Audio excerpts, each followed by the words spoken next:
कहानी चांदनी और जादुई झील। बहुत समय पहले बस्तर के घने जंगलों के पास एक छोटी सी लड़की रहती थी। उसका नाम था चांदनी। वह बहुत ही होशियार और जिज्ञासु थी।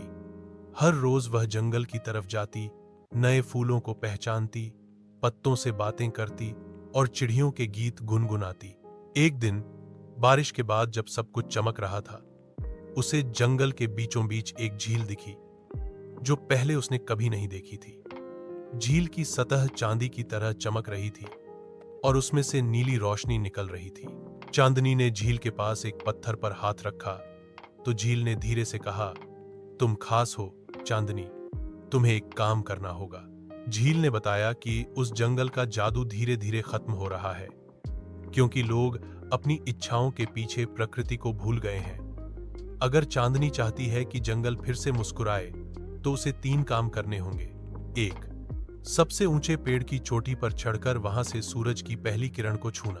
2. सबसे शर्मीली चिड़िया से एक गीत सीखना। 3. और सबसे आखिरी में अपनी सबसे प्यारी चीज को झील को देना। चांदनी ने साहस दिखाया, तीनों काम पूरे किए, लेकिन जब आखिरी काम आया, उसे अपनी डायरी देनी थी जिसमें उसके सारे ख्वाब, यादें और कहानियां थीं।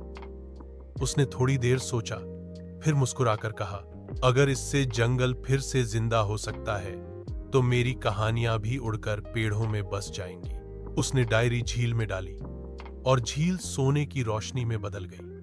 पूरे जंगल में एक नया जीवन आ गया। फूल हौंसने लगे, पत्तियां नाचने लगीं और चिड़ियां फिर से गीत गाने लगीं। अब भी अगर आप बस्तर के उस जंगल में जाएं और ध्यान से सुने तो चांदनी की कहानियां हवा में गूंजती हैं